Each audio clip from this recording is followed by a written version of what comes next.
All right, this is a video called How a Nation Dies. Um, I'm going to get into it. There are decisions that have been made over the course of years, and you have people making these choices who don't see the outcome of their decisions. And for the first time, we are starting to live in what looks like a post-consequence free society in general. Where the generations that make the decisions aren't dying, and the ones that are seeing the result are being born under them. Children are allowed to work. They're not allowed to self-actualize. Our economy is crumbling. Our infrastructure is crumbling. You have people being blamed and institutions being blamed that are not to blame. In America, we have special interest groups, and they are paid for by big corporations.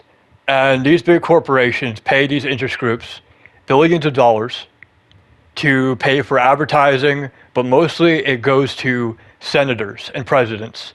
And what happens is they push bills that are beneficial to corporations. And they also, a quiet part of that is, they give money to schools to brainwash kids, to brainwash the next generation. They're responsible for a lot of things. They're responsible for pushing agendas, stuff like that. After school Satanism, evolution, all that stuff.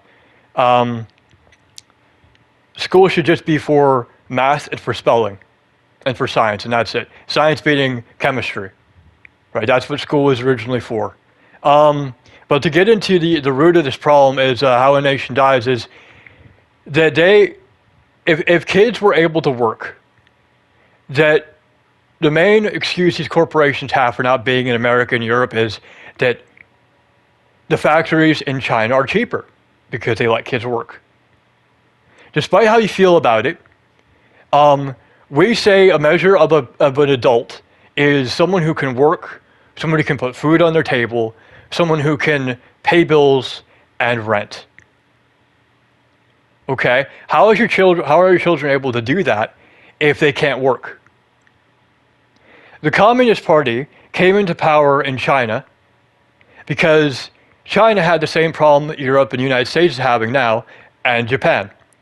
And that was nepotism. People getting jobs that don't deserve it, who haven't earned it, who haven't worked for it. Their daddy or mommy got them the jobs, and they're incompetent, and they got into positions of power, and they looked at the next generation coming up behind them, and they thought, well, if these people were able to work, I would lose my job to a kid because I'm incompetent.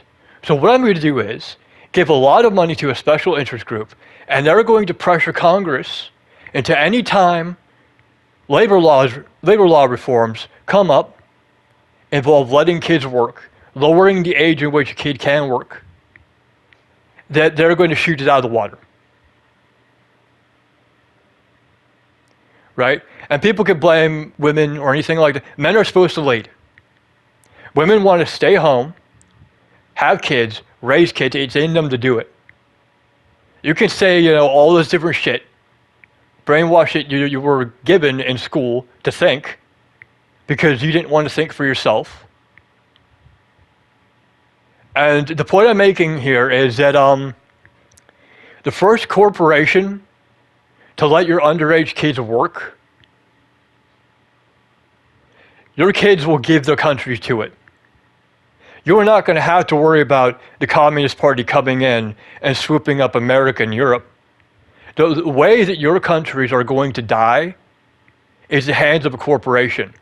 You have corporations in Japan, media corporations, like HoloLive, like Niji Sanji, that are, no matter how much they fuck up, are getting your kids' loyalty because they're letting them work. They're giving your children a chance to provide for their parents, to provide for themselves, to prove that they can be their own person. And no matter how much those corporations do to them or screw up, they will always have their loyalty. That is how your country is going to die.